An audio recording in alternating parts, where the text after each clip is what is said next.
माता की जय श्री राम। जय श्री राम।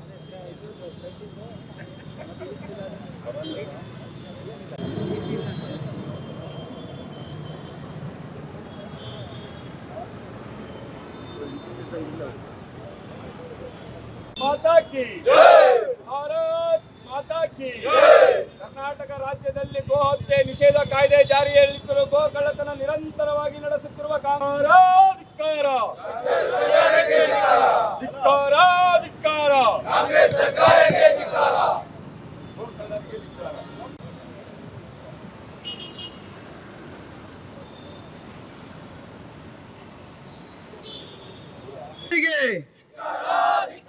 ಗೋ ಕಳ್ಳರಿಗೆ ಗೋ ಕಳ್ಳರಿಗೆ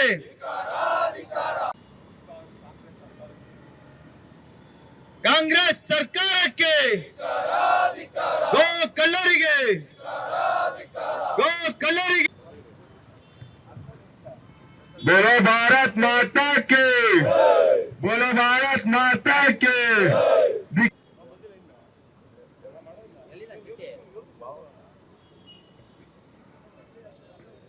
बोलो भारत माता के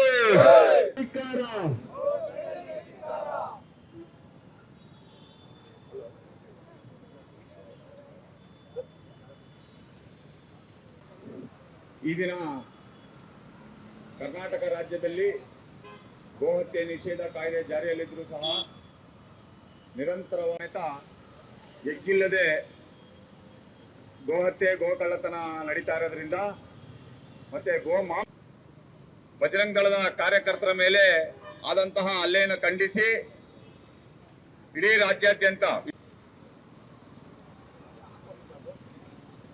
ಭಾರತ್ ಮಾತಾ ಕಿ ಭಾರತ್ ಮಾತಾ ಕಿ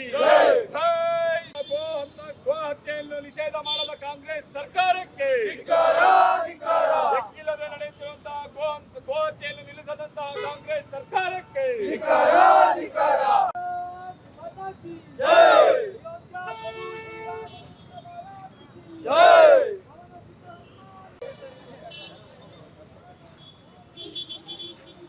ಒಬ್ಬ ಇರುತ್ತಲ್ಲಿ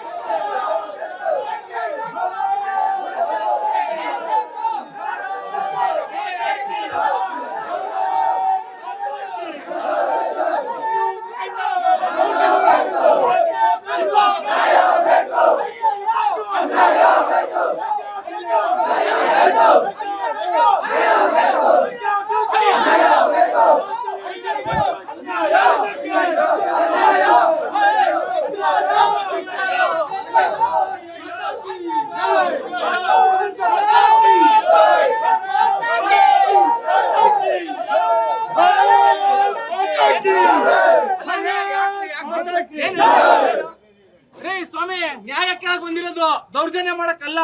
ನೀವು ನ್ಯಾಯ ಕೊಡ್ಸಕ್ ಮಾಡಿ ನಮ್ಮೇಲೆ ದಬ್ಬಾಳಿಕೆ ಎಲ್ಲ ಮಾಡೋದು. ಹಿಂದೂ ಮುಖಂಡರನ್ನ ಅವಹೇಳನ ಮಾಡಿ ಗಡಿಪಾರ್ ಮಾಡಿದ್ರೆ ಅದಕ್ಕೋಸ್ಕರ ಕೇಳ್ತಾ ಇದೀವಿ. ಎಷ್ಟು ಕಸಾಯಿಗಳನ್ನು ಮುಚ್ಚಿದ ಜಿಲ್ಲಾಡಳಿತ ಅದು ಕೇಳ್ತಾ ಇದೀವಿ. ಜಿಲ್ಲಾಧಿಕಾರಿಗಳು ಬರ್ಬೇಕು, ನಮಗೆ ಉತ್ತರ ಕೊಡ್ಬೇಕು, ಅಷ್ಟೇ ನಮ್ಮ ಆಗ್ರಹ.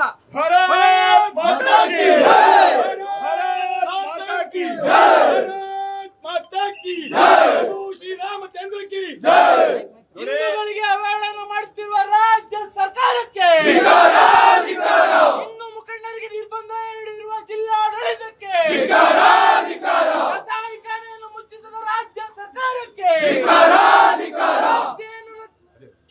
ಮನವಿ ಮಾಡ್ತಾ ಇದ್ದೀವಿ.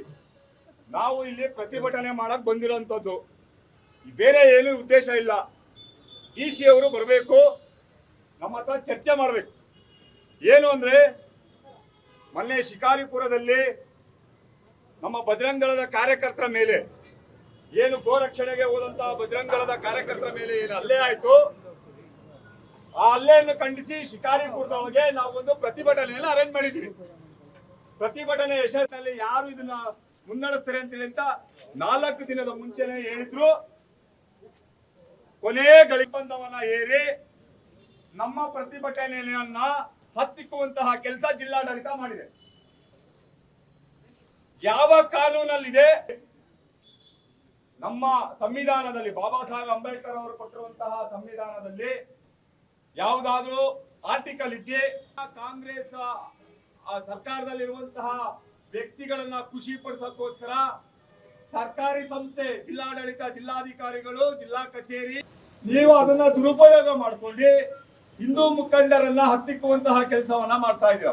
ನೀವು ನೋಡಿ, ನಾನು ಹೇಳ್ತಾ ಇದ್ದೀನಿ, ನೀವು ಎಷ್ಟು ಹತ್ತಿಕ್ಕುವಂತಹ ಪ್ರಯತ್ನ ಮಾಡ್ತೀರಾ, ನಾವು ಅದ್ರ ಬಂಧಿಸಿರಿ. ನೀವು ದಿನ ಹಿಡಿತಾನೆ ಇದ್ದೀವಿ. ಪೊಲೀಸ್ ಇಲಾಖೆ ಅದ್ರ ಕೆಲಸ ಪಾಪ ಮಾಡ್ತಾನೆ ಇದ್ದಾರೆ. ಹಗಲು ರಾತ್ರಿ ಹೇಳ್ದಂಗೆ ಪೊಲೀಸ್ ಇಲಾಖೆ ಮೇಲೆ ಪ್ರಚಾರ ಹಾಕಿ ಆ ಗೋಕಳ್ಳರನ್ನ ಬಿಟ್ಟು ಕಳಿಸುವಂತಹ ಕೆಲಸವನ್ನ ಮಾಡ್ತಾ ಇದ್ದೀರ.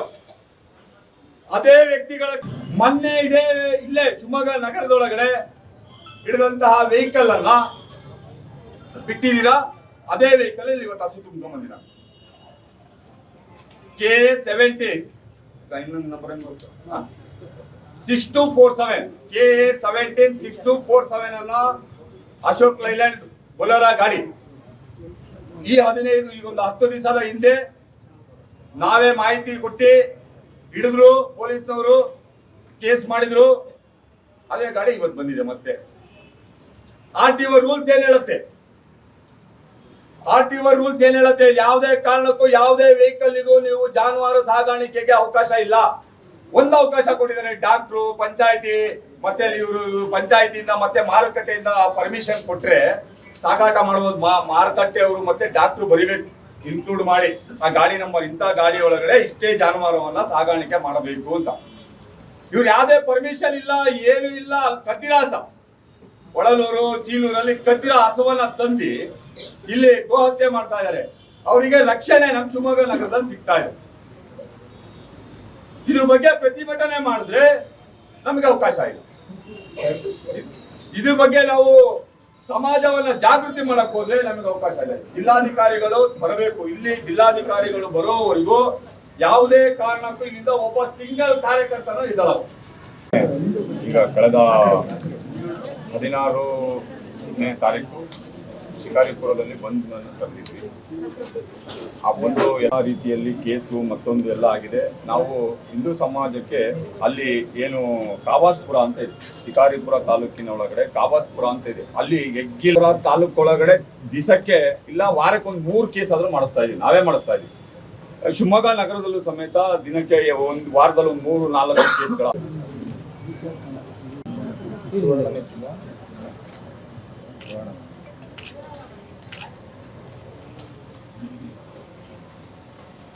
ಮನವಿಯನ್ನು ಕೊಟ್ಟಿದ್ದೀರಿ. 2 ವಿಷಯದ ಬಗ್ಗೆ ತಾವು ಪ್ರಸ್ತಾಪ ಮಾಡಿದ್ದೀರಿ. ಒಂದು, ಗೋಹತ್ಯೆ ಆಗ್ತಾ ಇರ್ತಕ್ಕಂಥದ್ದನ್ನು ತಡೆಯೋದಕ್ಕೆ ಕ್ರಮಗಳನ್ನು ಕೈಗೊಳ್ಳೋದಕ್ಕೆ ಹೆಚ್ಚಿನ ಎಫರ್ಟ್ಗಳಾಗಬೇಕು ಅನ್ನೋದನ್ನು ಜಿಲ್ಲಾಡಳಿತ, ಪೊಲೀಸ್ ಆಗಿರ್ಬೋದು, ಕಂದಾಯ ಇಲಾಖೆ ಆಗಿರ್ಬೋದು, ಮತ್ತು ಇರ್ತಕ್ಕಂಥ ಎಲ್ಲ ರೀತಿಯ ಇಲಾಖೆಗಳು, ಯಾವುದೂ ನಾನು ಸ್ಪೆಸಿಫಿಕ್ ಡಿಪಾರ್ಟ್ಮೆಂಟ್ ಅಂತ ಹೇಳ್ತೇನೆ, ಪ್ರತಿಯೊಬ್ಬ ಇಲಾಖೆ, ಪ್ರತಿಯೊಬ್ಬ ಅಧಿಕಾರಿ, ನೌಕರರನ್ನ ನಾವು ಈಗಾಗಲೇ ಈ ಒಂದು ಗೋಹತ್ಯೆಯನ್ನು ತಡೆಯುವಂಥ ಕೆಲಸದಲ್ಲಿ ಕಳ್ಳ ಸಾಗಾಣಿಕೆ ಮಾಡ್ತಕ್ಕಂಥ ಪ್ರಕರಣಗಳಲ್ಲಿ ಗಮನಕ್ಕೆ ಬಂದ ತಕ್ಷಣ ಇಮಿಡಿಯೇಟ್ ಆಗಿ ಕ್ರಮಗಳನ್ನು ತೆಗೆದುಕೊಳ್ಬೇಕು ಅನ್ನೋದನ್ನು ನಿರ್ದೇಶನವನ್ನು ಕೊಟ್ಟಿದ್ದೀವಿ.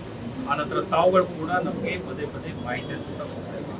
ಯಾವ ರೀತಿ ನಿಮಗೇನು ಮಾಹಿತಿ ಬರ್ತದೆ ಅದು ಇಮಿಡಿಯೇಟಾಗಿ ಹೋಲಿಸ್ಕೊಂಡು ಮಾಹಿತಿಯನ್ನು ಪಾಸ್ ಆನ್ ಮಾಡ್ತಾ ಇದ್ದೀವಿ. ಅದರ ಬೇಸಿಸ್ ಮೇಲೆ ಇಮಿಡಿಯೇಟ್ ಕ್ರಮಗಳನ್ನು ಕೆಲಸಗಳನ್ನು ಮಾಡ್ತೀವಿ. ಈಗ ಮುಂಚೆಯಿಂದಲೂ ಮಾಡ್ಕೊಂಡು ಬಂದಿದ್ದೀವಿ. ನಮ್ಮ ಗಮನವನ್ನು ಸೆಳೆದ ನಂತರ ಇನ್ನೂ ಹೆಚ್ಚು ಪರಿಣಾಮಕಾರಿಯಾಗಿ ಅದನ್ನು ಮಾಡೋದಕ್ಕೆ ಕೆಲಸವನ್ನು ಮುಂದಿನ ದಿನಗಳಲ್ಲಿ ಮಾಡ್ತೀವಿ. ಎರಡನೇದು, ತಾವು ಅಧ್ಯಯನ ಏನು ಮಾಡಿತ್ತು ಅದ್ರ ಬಗ್ಗೆ ನಾವು ಹೇಳಿದ್ದೀರಿ. ಜಿಲ್ಲಾಧಿಕಾರಿಯಾಗಿ ನಾವು ಕೆಲವು ವಿಷಯಗಳನ್ನು ಏನು SP ಅವರು ಏನು ನಮಗೆ ಮಾಹಿತಿಯನ್ನು ಕೊಡ್ತಾರೆ ಆ ಬೇಸಿಸ್ ಮೇಲೆ ನಾವು ಆ್ಯಕ್ಟ್ ಮಾಡಬೇಕಾಗುತ್ತೆ.